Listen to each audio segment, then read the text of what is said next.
Hello guys, तो guys आज की इस वाली वीडियो में मैं टोक्यो रिवेंजर के सीज़न 3 के एपिसोड 2 का हिंदी एक्सप्लेन करने जा रहा हूँ। और अगर तुमने इससे पहले वाली वीडियो नहीं देखी एपिसोड 1 की हिंदी एक्सप्लेन, तो जाके उसे भी देख लेना। और अगर तुम सीधे इसको देख रहे हो तो तुम्हें समझ नहीं आ पाएगा कि मैं क्या कहना चाहता हूँ। और अगर तुम चैनल पर न्यू हो तो सब्सक्राइब, लाइक और शेयर कर देना। तो शुरू करते बिना किसी देरी के।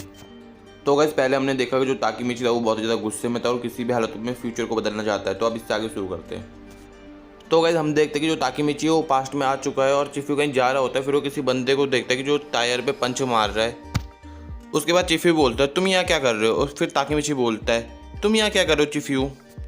और उसके बाद चिफ्यू बोलता है मैं तो बस रास्ते से गुजर रहा था, तब मैंने देखा कि एक पागल बंदा एक टायर को मार रहा था, तो मैं देखने आ गया। उसके बाद ताकीमिची बोलता है मैं बहुत बिजी और मैं ट्रेनिंग कर रहा हूँ, तो मुझे परेशान मत करो चिफ्यू। और उसके बाद हम देखते हैं कि जो ताकीमिची के हाथ है वो जख्मी हो गए क्योंकि वो टायर को लगातार मार रहा था। और इसीलिए फिर चिफ्यू ताकीमिची को रोकने की कोशिश करता है। उसके बाद फिर चिफ्यू ताकीमिची का हाथ पकड़ लेता है और बोलता है तुम्हारे हाथ तो पूरे खून से भरे हुए हैं, तुम अभी रुक जाओ, तुम ये कैसी ट्रेनिंग कर रहे हो, तुम पूरे समय इस टायर को ही घुसा मार रहे थे। और फिर उसके बाद ताकीमिची बोलता है फ्यूचर में माइकी ने सबको मार दिया और मुझे ताकतवर बनना है जिससे मैं माइकी को रोक पाऊँ।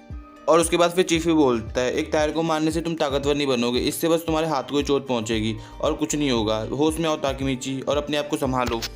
और उसके बाद चिफ्यू ताकीमिची के हाथ पकड़कर ताकीमिची को दूर फेंक देता है और बोलता है शांत हो जाओ मेरे दोस्त।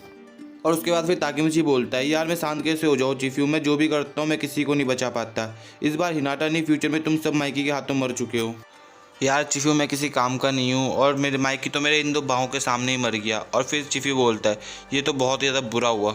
और फिर ताकीमिची अपना सारा फ्यूचर चिफ्यू को बताता है और चिफ्यू बोलता है यार कितना बुरा फ्यूचर है। और एक बात तो है, फिर भी मैं थोड़ा खुश हूँ, इस बहाने हम दोबारा तो मिल पाए। मेरे को तो लगा था कि हम एक दूसरे को कभी नहीं देख पाएंगे। और चिफ्यू की स्माइल देखे ताकीमिची भी मोटिवेट हो जाता है फिर।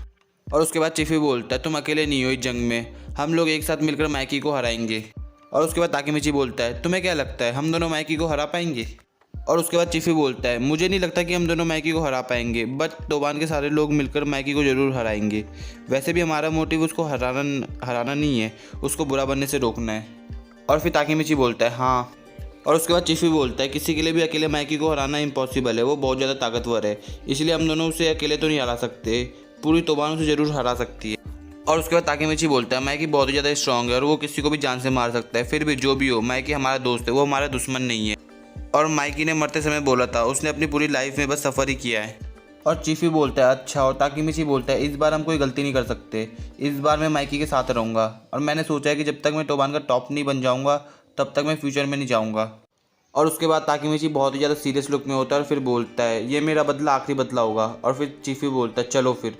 उसके बाद फिर वो कहीं जा रहे होते हैं और फिर हमको दूसरा सीन दिखाया जाता है जहाँ वो किसी बात हाउस में जाते हैं और इन चीज़ों के बारे में डिस्कस करते हैं। फिर वो लोग सोचते हैं कि विदाउट किसाकी माइकी बुरा बन गया। फिर चिफ्यू बोलता है क्या इसका मतलब ये है कि माइकी को किसाकी की ज़रूरत है, क्या किसाकी के अलावा माइकी अच्छा नहीं रह सकता। किसाकी के ना होने पर माइकी के लाइफ में क्या इम्पैक्ट पड़ता है कि जिससे माइकी बुरा बन जाता है। और उसके बाद ताकीमिची बोलता है शायद फ्यूचर में माइकी के बुरा बन जाने के पीछे किसाकी का ही हाथ हो, क्योंकि जितने भी बुरे फ्यूचर हमने देखे थे उसमें किसाकी का ही हाथ था। इस बार शायद किसाकी माइकी को मैनिपुलेट कर रहा हो और ये भी हो सकता है कि किसाकी को फ्यूचर के बारे में पता हो। फिर ताकीमिची की ये वाली बात सुनकर चिफ्यू बोलता है ये तो हो ही नहीं सकता, इम्पॉसिबल है। उसके बाद चिफ्यू फिर से बोलता है इसके पीछे जो भी हो बट किसाकी को इसके बारे में सब पता है। और उसके बाद सीन चेंज होता है। फिर हम योकोहामा को देखते हैं जो कि एक जापानी कोई सिटी होगी और उसके ऊपर एक बंदा बैठा हुआ होता है और बोलता है मेरे ऊपर किसी चीज़ का बहुत ही ज़्यादा दबाव है। और वो जो बंदा होता है वो बिल्डिंग के किनारे बैठा हुआ होता है, तो इसका मतलब बंदा थोड़ा सैड या डिप्रेशन में। उसके बाद उस बंदे के पीछे से किसाकी आता है और बोलता है तुम मेरी मदद करोगे ना इस प्लान में, क्योंकि ये प्लान ही मेरा रिवेंज होगा, इसीलिए मैं चाहता हूँ कि तुम मेरी मदद करो। और वो बंदा और कोई नहीं इज़ाना कुरोकावा होता है। और इज़ाना कहता है तुम्हें पता है ना तुम क्या कह रहे हो और तुम मेरी लाइफ में बहुत ज़्यादा प्रॉब्लम और प्रेशर क्रिएट कर रहे हो और अब मुझे पता चल गया कि तुम यहाँ क्यों आए हो। मैंने कभी सोचा ही नहीं था कि मेरे को ये दिन भी देखना पड़ेगा। तो गाइस इस सीन के बाद हमारे पास 2 फिलर एपिसोड आते हैं जिसमें फर्स्ट में तो हमें ज़ैकिन और मित्सुओ का पास दिखाया जाता है। तो मैं सोच रहा हूँ कि ये तो तुमने देख लिया होगा, तो मैं अभी एम्मा का पास बताता हूँ कि एम्मा के पास में क्या हुआ था। और एम्मा का पास जो है बहुत ज़्यादा इंटरेस्टिंग भी है, तो तुम्हें मज़ा आएगा देखने में। तो गाइस हम लोग देखते हैं कि जब एम्मा छोटी थी तो उसकी माँ ने उसे छोड़ दिया था और उसके चले जाने के बाद जो एम्मा है वो अपने ग्रैंडफादर के साथ ही रहती थी और बचपन में ही समझ गई थी एम्मा कि उसकी माँ क्या कर रही है। तो उसके बाद वाले सीन में हम माइकी, शिनिचिरो और एम्मा के ग्रैंडफादर को देखते हैं और जो इन सबके ग्रैंडफादर होते हैं वो बोलते हैं चिल्ला के कि सब लोग यहाँ आओ। और उन लोगों के जो ग्रैंडपा होते हैं वो बहुत ज़्यादा स्ट्रिक्ट होते हैं और वो मार्शल आर्ट के टीचर भी होते हैं और सबको मार्शल आर्ट भी सिखाते हैं। तो ये रीज़न हो सकता है कि माइकी बचपन से इतना ज़्यादा स्ट्रॉन्ग है। और जो माइकी और शिनिचिरो है वो एम्मा को नहीं जानते, तो इसलिए ग्रैंडपा उन दोनों को बुलाते हैं और उन दोनों से उनकी मुलाकात कराते हैं एम्मा की, और बोलते हैं अच्छे से बात करना। और तभी वो तीनों एक साथ बैठते हैं और ग्रैंडपा बोलते हैं आज से तुम तीनों भाई बहन हो। और उसके बाद फिर माइकी बोलता है एम्मा तो एक फॉरेनियर नाम है। उसके बाद ये सुनकर उसके ग्रैंडपा उस पर एक पंच मारता है जोर से। और उसके बाद शिनिचिरो एम्मा को बोलता है मैं तुम्हारा बड़ा भाई और हम कहीं जाते हैं किसी प्लेस में फ़न करने के लिए, बट तुम मेरे लुक देख के तुम मेरे प्यार में मत गिर जाना। उसके बाद एम्मा बोलती है तुम्हारे बाल तो बहुत ज़्यादा बकवास है। और ये सुनकर जो माइकी उसे बहुत ज़्यादा हंसी आती है। और उसके बाद हमको माइकी के ग्रैंडपा के डोजो का सीन दिखाया जाता है, जहाँ पे जो माइकी होता है बहुत ज़्यादा प्रैक्टिस करता है और बहुत ज़्यादा हार्ड वर्क करता है, इसीलिए वो मतलब इतना ज़्यादा पावरफुल है। और जिस डोजो में माइकी प्रैक्टिस करता है वहाँ पे उसका जो दोस्त बाजी है वो भी प्रैक्टिस करता है। और जो उसका भाई शिनिचिरो है वो मतलब प्रैक्टिस नहीं करता, तो प्रैक्टिस से भागता है और बहाने ढूंढता है प्रैक्टिस ना करने के। और एक दिन शिनिचिरो अपने ग्रैंडपा को बोलता है एम्मा एक्ट कर रही है कि वो यहाँ ठीक है, बट वो इमोशनली बहुत ज़्यादा वीक है और वो अपने दर्द को छुपाने की कोशिश कर रही है। और ग्रैंडपा बोलता है अच्छा। और शिनिचिरो बोलता है मैं कोशिश करूँगा कि एम्मा को खुश रखने की। और ये सारी बात पीछे से माइकी सुन रहा होता है। और एक दिन एम्मा ट्रेनिंग कर रही होती है और माइकी वहाँ जाता है और बोलता है क्या तुम्हें मेरी कोई हेल्प चाहिए और मैं तुम्हारी मदद कर सकता हूँ। और माइकी बोलता है आज से मैं माइकी हूँ। और एम्मा को कुछ समझ नहीं आ रहा होता और बोलते और माइकी बोलता है आज से तुम्हारा एक बड़ा भाई है जिसका नाम माइकी है, और ऐसे ही सानो मांजिरो का नाम माइकी पड़ा। और फिर से माइकी बोलता है आज से हम दोनों के नाम जो है फॉरेनर नाम लगेंगे, तो अपने आप को कभी अकेला मत समझना। और उसके बाद हम फ्यूचर में आते हैं और एम्मा ड्रैगन से बोलते हैं उसके बाद से मैंने अपने आप को कभी अकेला नहीं समझा। तो गाइस यहीं पे अपना फिलर खत्म हो जाता है। और मेरे को तुमको एक और चीज़ बतानी थी, जो मैंने इससे पहले टोक्यो रिवेंजर की सीज़न 3 का एपिसोड 1 की वीडियो डाली, उसमें मैंने गलती से बोल दिया था कि ये सीज़न 1 के एपिसोड 1 की वीडियो, तो इसके लिए सॉरी। वो सीज़न 3 का एपिसोड 1 की वीडियो, तो डोंट वरी, तुम देख सकते हो उस वाली वीडियो को। और उसके बाद हमको दूसरा सीन देखने को मिलता है और हम देखते हैं कि ताकेमिची के 4 दोस्त कहीं जा रहे होते हैं और वो 4 लोग स्टेशन की तरफ जा रहे होते हैं। तभी आकुन को टॉयलेट आ जाती है, वो बोलता है तुम लोग जरा रुको मैं वॉशरूम से आता हूँ।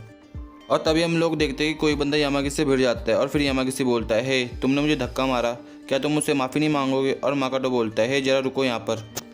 और यामागिसी को जिसने धक्का मारा हुआ होता है वो बोलता है इतनी सी छोटी सी बात के लिए मैं तुमसे माफ़ी मांगूँ, तुम्हारी क्या औकात है। और उसके बाद माकाटो बोलता है हम लोग टोबान के बंदे हैं और जिस बंदे को तो तुमने धक्का मारा वो टोबान की स्पेशल अटैक यूनिट से बिलोंग करता है, अब देखनी तुम्हें हमारी औकात। फिर तभी वो बंदा यामागिसी से माफ़ी मांगता है। और तभी एक बंदा अचानक से पीछे से आके बोलता है तुम लोगों ने अपनी टीम का नाम क्या बताया, टोक्यो मांजी गैंग।